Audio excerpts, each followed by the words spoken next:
Yo, what's happening, world? Name's Raheem Flowers. And you know what today is? It's election day. And guess who's voting? Not me. Ain't no point. Because personally, I believe that we live in an oligarchy masqueraded by democracy and all that fuck shit. That's why George Bush was able to be president twice, because of his daddy, George H.W. Bush. He was able to network and call certain shots, and then boom, electoral votes came in his favor, etc. But just point that out there for y'all. But let me also bring this up.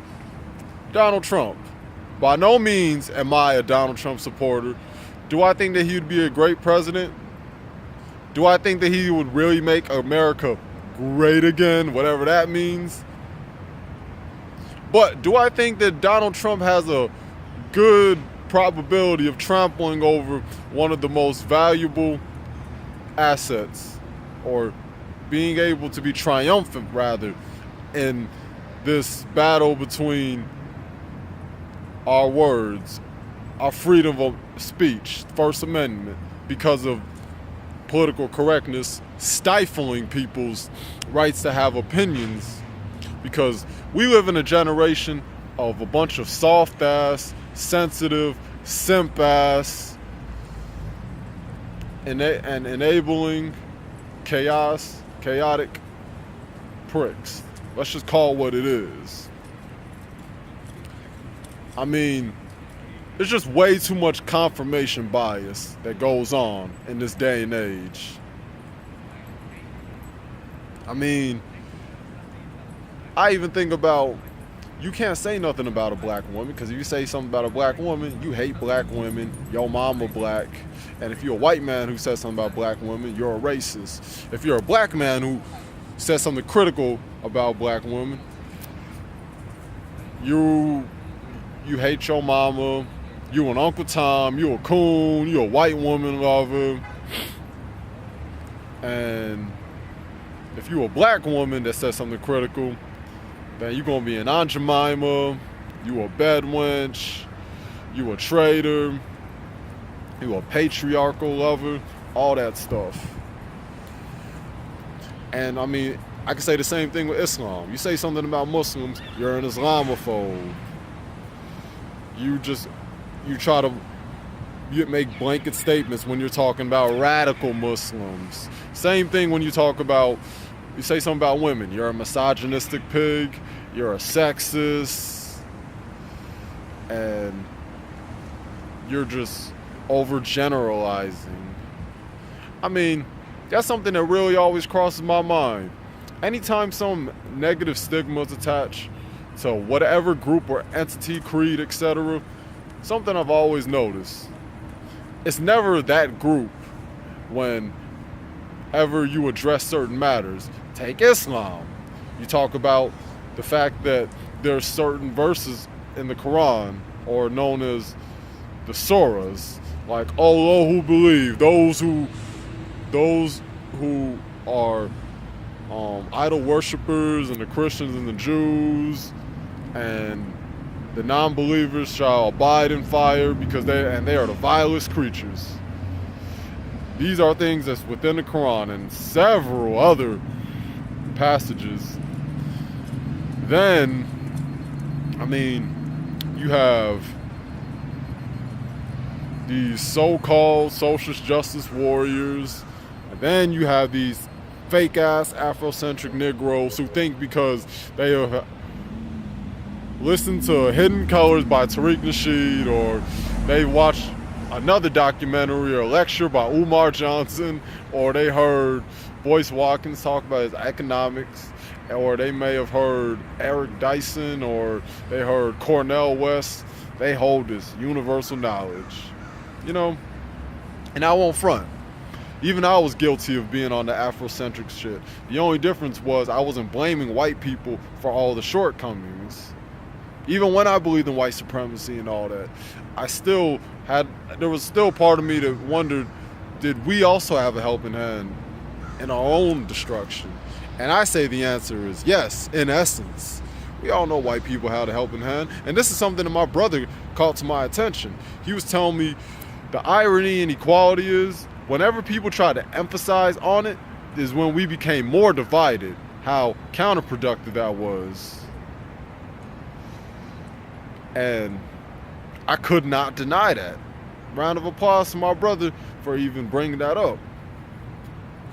See, back to Trump.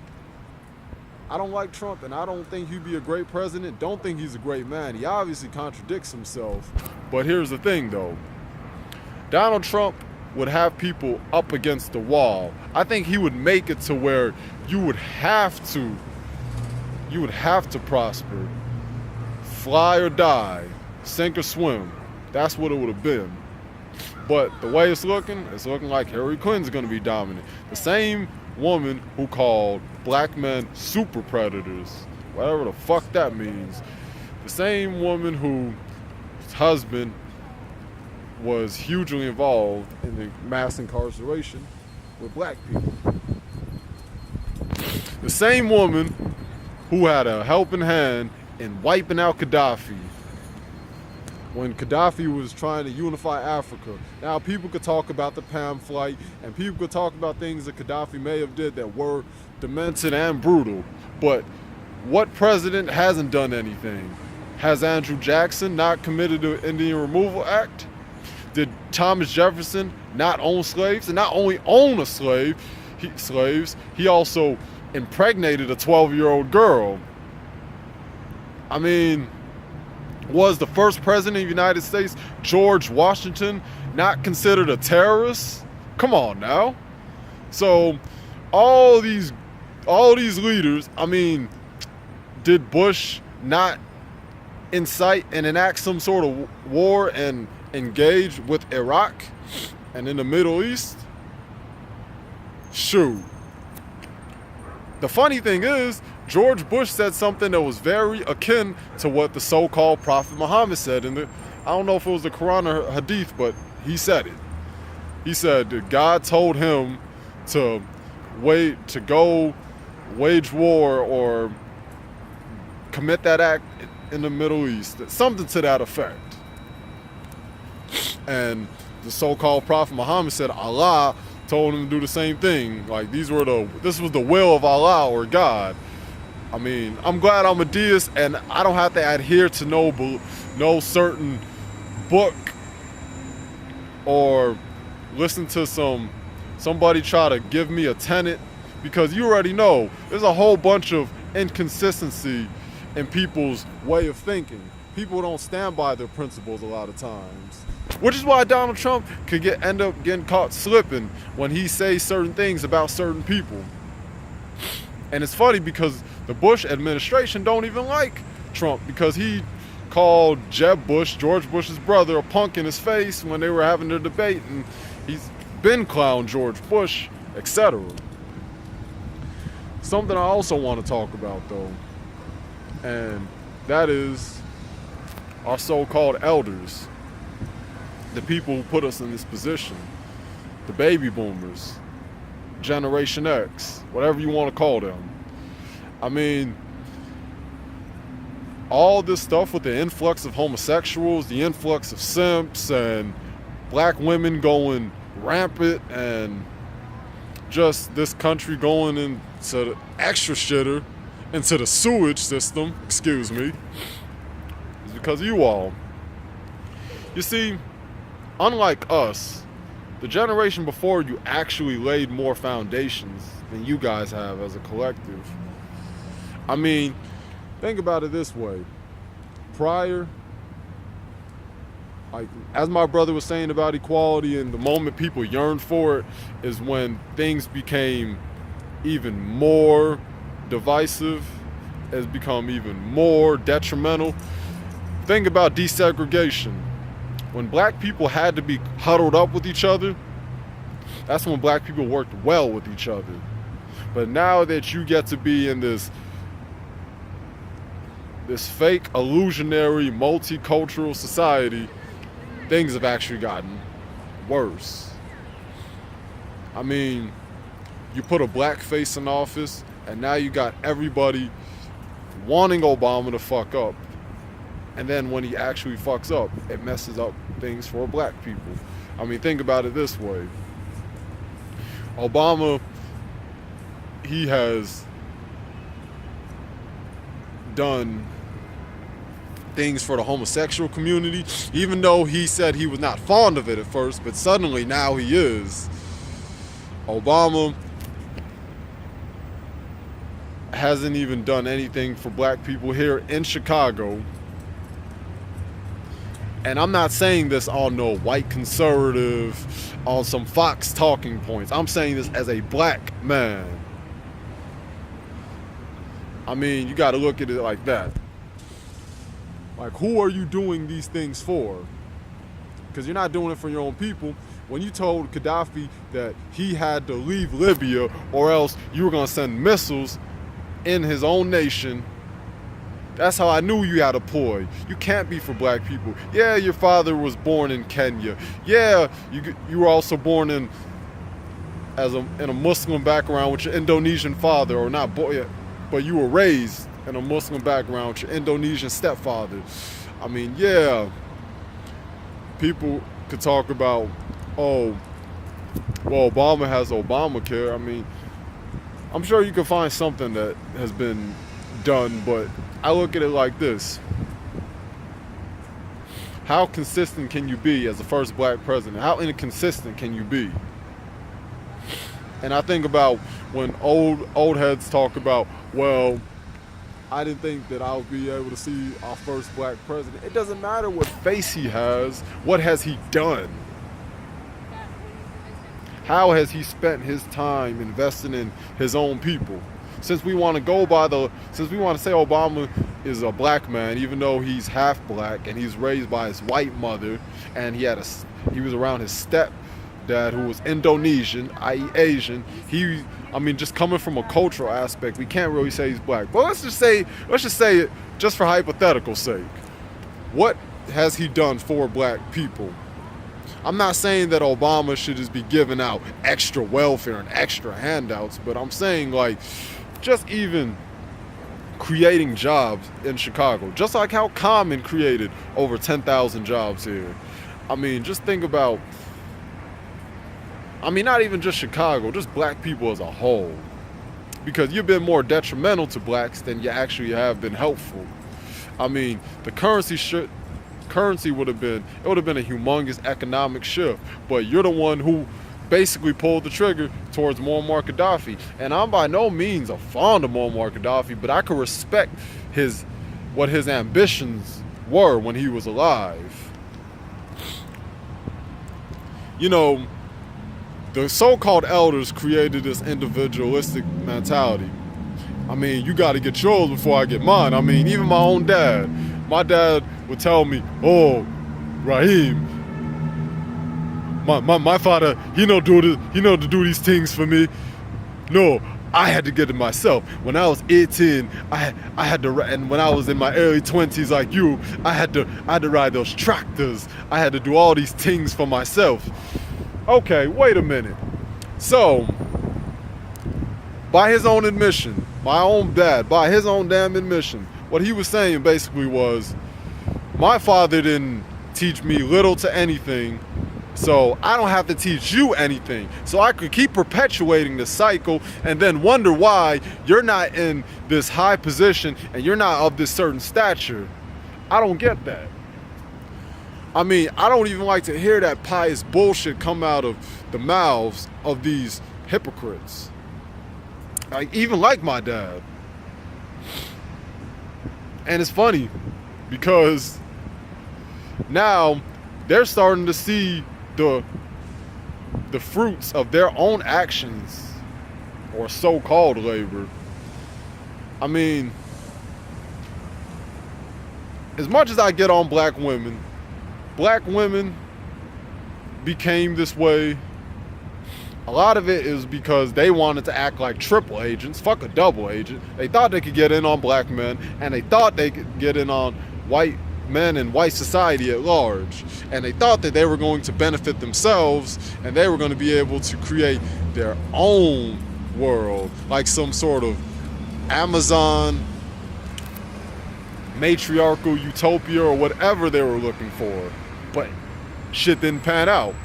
Now you gotta rely on your white daddy government. Now you gotta look for some simp ass nigga to think that you can just be all booed up and cuddled up with. And now your own boys don't even know how to build anything. They don't even know how to have a constructive conversation because most of them come out to be emotional ass niggas. I mean, a lot of that has to do with the whole blaxploitation and black women having some sort of being enticed by that lifestyle that was promoted heavily by black men who played those roles.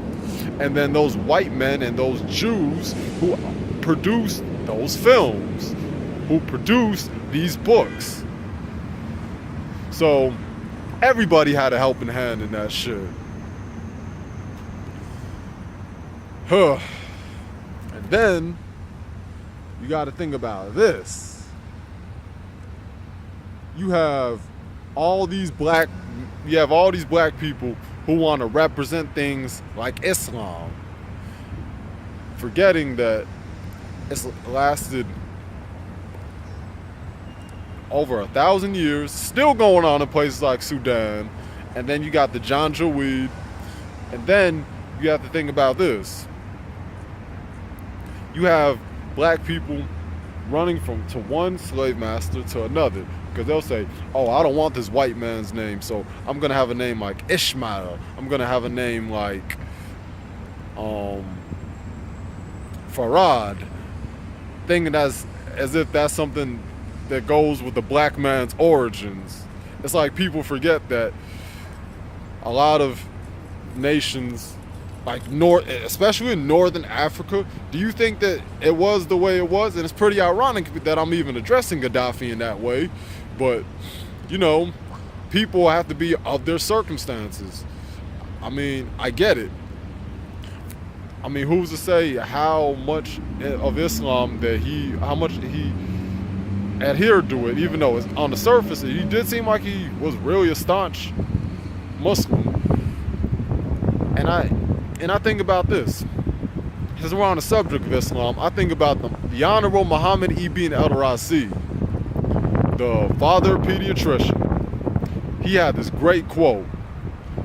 He said, whenever the truth is presented in society, what do people do? They spill blood.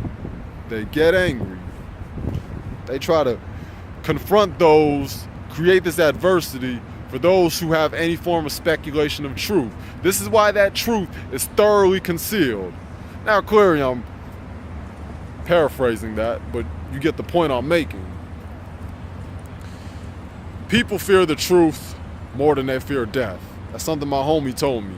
And I'm firmly believing that as older I get, as the days go by.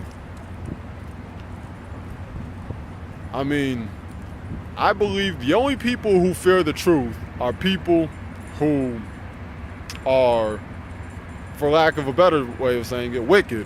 Because even if the truth hurts, if you know that you're a good person at heart, you know that you have an authentic soul, you will take in that truth and you will try to twist it and make it better. Turn the shit into sugar. I mean, that's just what it is.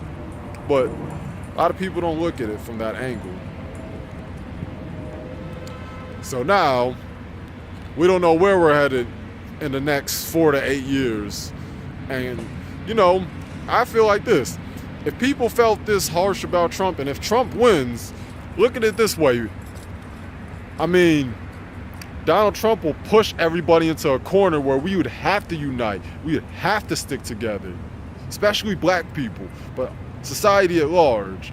We would have to be able to have proper dialogues instead of just going off of this little politically correct code, this cultural Marxist this way of thinking, this illusion of equality. But in reality, it's just trying to stifle societal accountability. I said that before and I'll say that again. I mean, we have to be more unapologetic within our belief systems. We have to be honest with ourselves.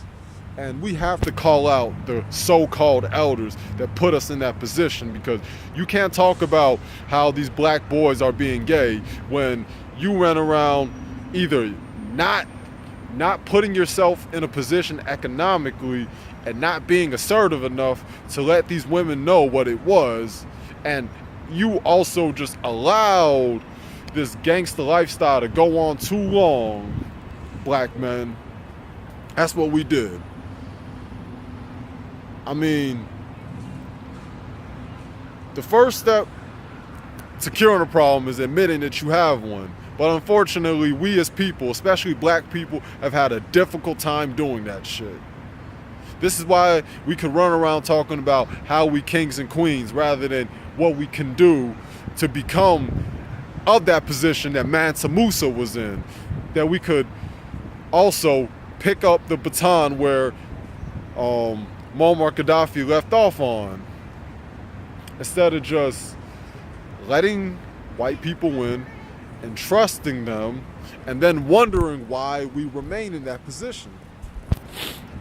I mean, personally, I don't think it's any different from people.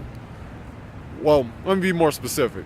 Personally, I don't think it's any different from women who wonder why a man who is known for being a womanizer, who's known for dogging the shit out of the broads, but then wonder why that they cheat. And then you start to overgeneralize those other men in your life, even if they're polar opposite of that. And that's how I look at that situation.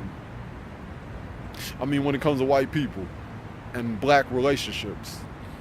And this is why I can't really be a firm believer of white supremacy. I just can't really believe in it.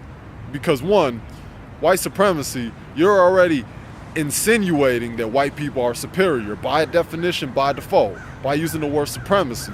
But you have to understand, just because you commit plunders, just because you conquer lands by barbaric means, just like a bunch of these Muslims did, doesn't mean that you're superior. You accomplish something, but it's not equivocal to superiority. Number two, okay, say this system does exist. If that's the case, then why is it that black people still continue to hurt black people if you know it exists? I mean, it's just like I think about something my homie said about God. If you know that this God, or the way God is presented in contemporary day and age is something that's Judeo-Christian, something that's Eurocentric, something that's based on white people, why would you yourself talk about that? You should know better than to look at God in that sense. You know? Perhaps I got it wrong with my homie, or maybe I need clarification, but based on what I remember him telling me, that's what it sounded like.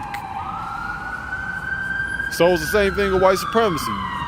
You know that this entity exists, and you know it's there to conspire against black people, and yet you still insist on fucking over black people because of their opinions being contrary to yours, because of your own ego, because of your own confirmation bias.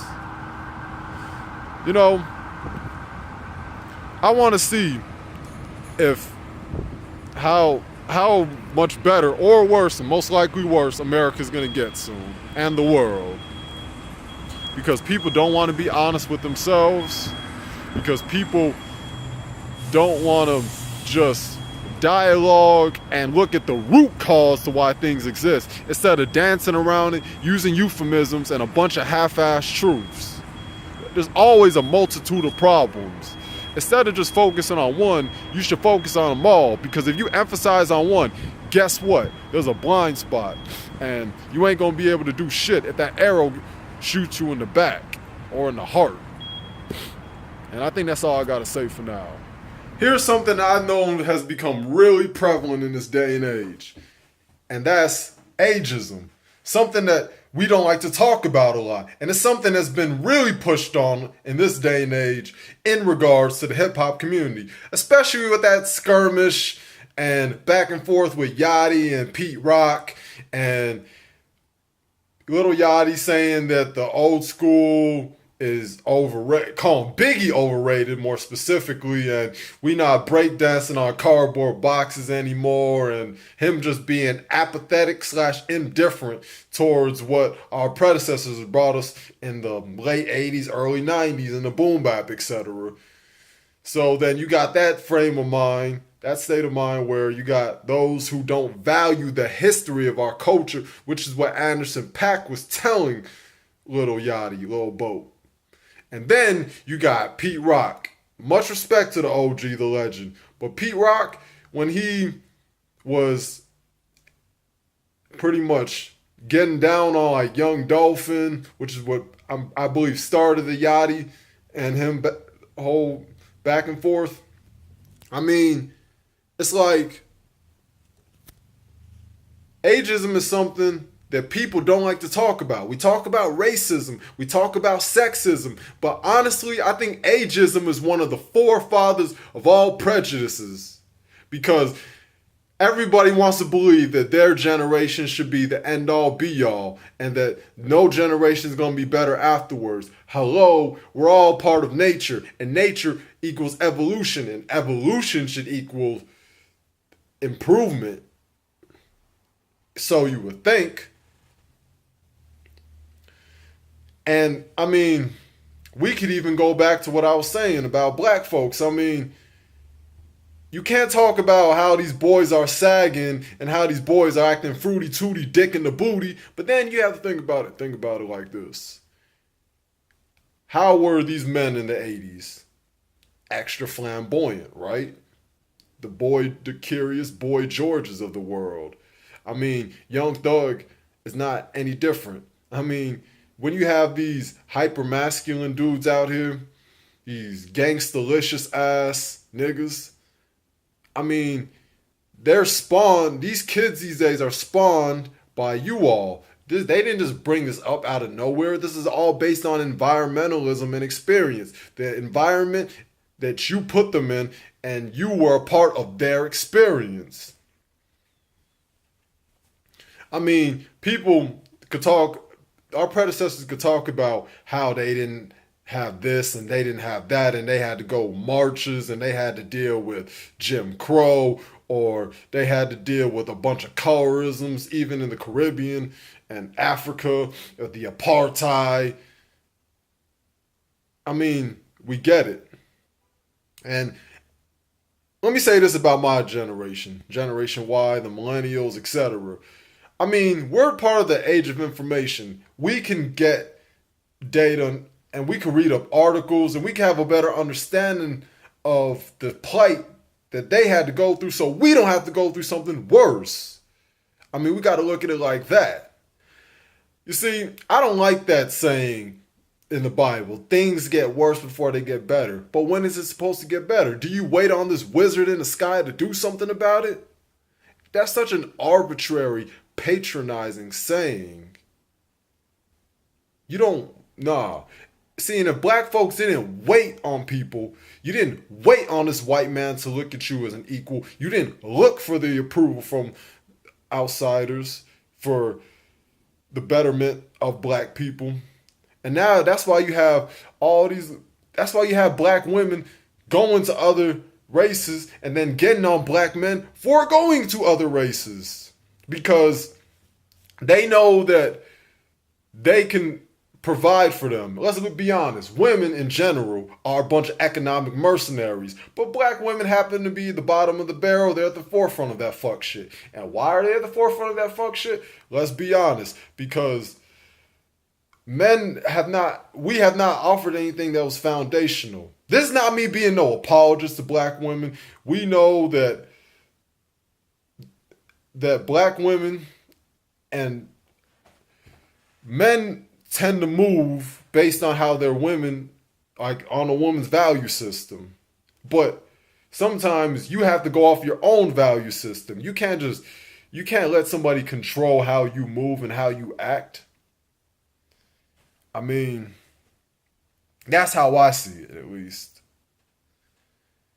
I mean, that's why you have all these feminazis out here saying, that's why you have them being able to manipulate black women. You had Dorothy Hughes being up with Gloria Steinem with their hands fist up as if they give a fuck about a black woman's plight. As if they give a fuck about a black person, especially a black man's plight. They don't.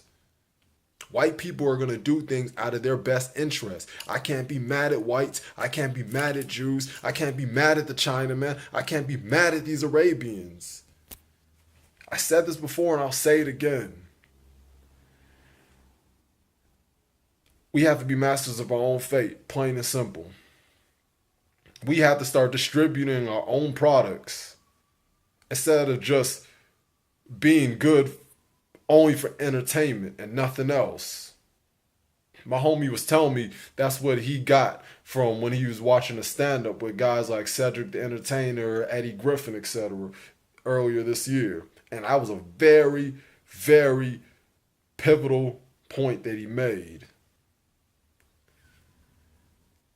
And the only thing I can say right now is, let's just go back to the day and age where we were doing us.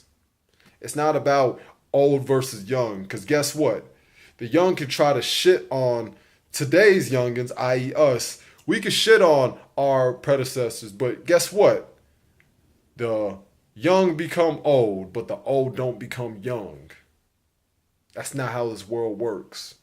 You have to be able to acknowledge what our forefathers did for us, because not all of them try to denigrate us, exorite us. You have like brothers like Big B. Kel, my big brother Big B. Kel. You got people in the rap world like shoot, Killer Mike. You got plenty. You even got, even Charlemagne, like, you got people who try to understand the generation that we're living in. And they understand, you got to put things into perspective. Speaking of which, I even think about when Lil Wayne made his commentary to Black Lives Matter. What does that mean? Like, Black Lives Matter. That don't mean shit to me. The only... My life matters to me and my bitches. Hey. Like, you hear shit like that. But you see, I think Wayne was on to something low key.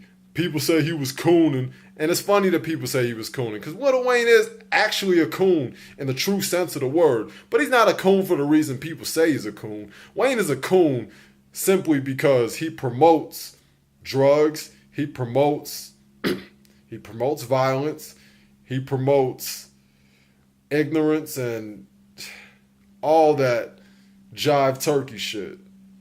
But suddenly now he should be put on the coon train. Now he deserves some consolation award. Not all the stuff that he was doing during his Hot Boys days. Not all the stuff he was doing in the early 2000s. This suddenly makes him a coon. And then you got T.I. on that pious bullshit, as if he wasn't on some coon shit. Didn't that demented broad Azalea Banks call him a shoe-shining coon the other year, as a matter of fact? Now everybody wants to ride this Afrocentric wave. And let me tell you why there's no structure. This goes back to the old heads. I bet you that Dick Gregory can make some cynical joke about white people and black people right now, and it would not be inaccurate.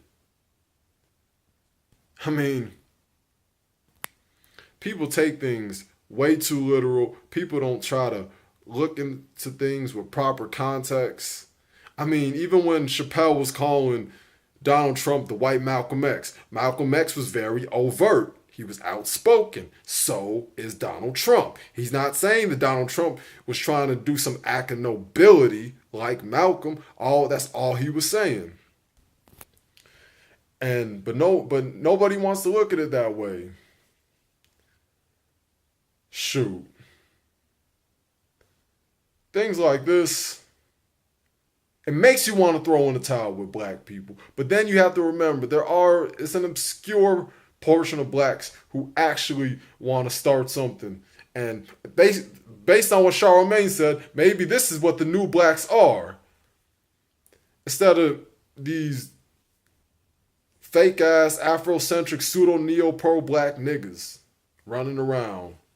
I mean, even that situation that happened here in Chicago recently with Joshua Bill, I'm trying to do more research on it because we have to be critical thinkers. We can't take things at face value. That's the reason why black people got caught in the situation. We're repeating the same thing that our so-called predecessors and forefathers and godmothers did.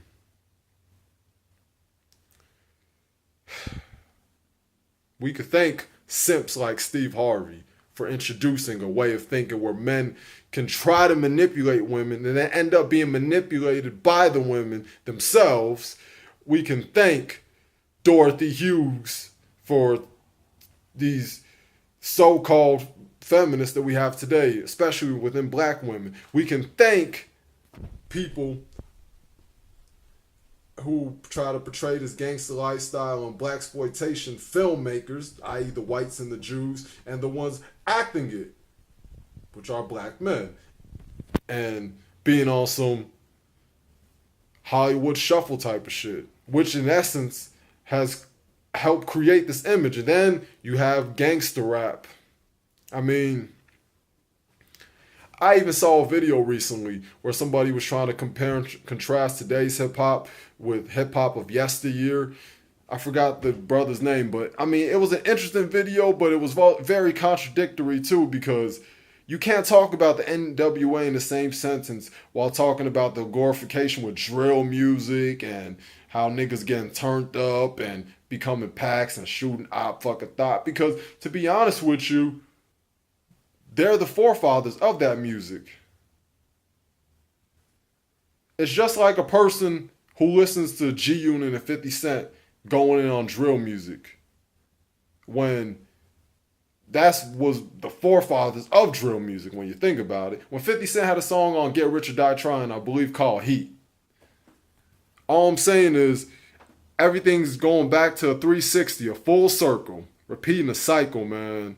The unfortunate part is it's not like a washing machine cycle where things are getting cleaned out. Things just get dirtier and more contaminated. Why? Because we have a bunch of enabling ass Negroes who side with white liberals, and then you got people who make Fox white conservative talking points instead of just taking your own route and just trying to do for yourself, like the Honorable Marcus Garvey was trying to tell us. I'm not going to say that I am somebody who is a supporter of Muammar Gaddafi, but I can respect that resolve that he tried to make within starting with Northern Africa. But now, it's like black people have their hands tied. Dr. Carter Anderson said by 2012, economically and essentially, it was going to be over. And that's the way it seems. Let's see if somebody's going to be able to pull something out their hat. Because if we keep going off by these Black Lives Matter, who's funded by a Jewish person and also discovered by 3 lesbian black women, so you have to look at it like this. You have to consider the source. Who is funding your business? That means that they can shut down your operation or your so-called operation at any given moment. But nobody thinks that way. And you're going to learn the hard way that not pulling up your own money is going to fuck you over. Yep. So you could talk about, I run this block and I'm a real nigga, or I'm a strong, independent black woman. But clearly you're not, just like your predecessors. You're an offspring of a dysfunctional group of people.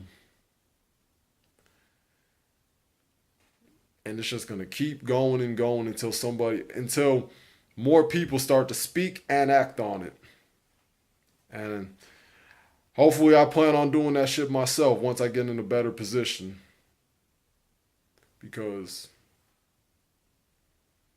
I don't see I don't see no progress. You think because we got a P. Diddy and a Russell Simmons, you think because we got Oprah, you think because we got Tyler Perry, things are all good now. See, and that's the mentality that these baby boomers had. I got mine, so you got to get yours. Hey, I mean, I could count on a couple of handful of successful people, so that means that my community as a collective is all good. No, it's not. I mean, I realize you're always going to have people of a working class and a poor in every society, in every ladder. I get that. I mean, you got to look at places like China. I mean, China has a lot of poor people. I mean, I even think about the Philippines is one of the most poverty stricken countries out there. I get it. I get that in Poland. I get that in Romania. But I'm saying though, white people are unified enough to, and they have accumulated enough wealth to be able to pull it all together, huddle up, and survive. Black people, and not even just African Americans, black people as a whole, because of the history and the plundering of what the predecessors of white people have done, can't say the same. And I also want to address something. When I bring up the African slave trade, I try to bring it from a different point contextually. I try to bring it as a way of let's not repeat history. Let's not go and bang our head on the same brick wall and then wonder why our forehead is bleeding. That's how I look at it. I don't look at it as a way for white people to justify their actions or for somebody to save face. Because in my personal opinion, that's what it appears to be in many white people.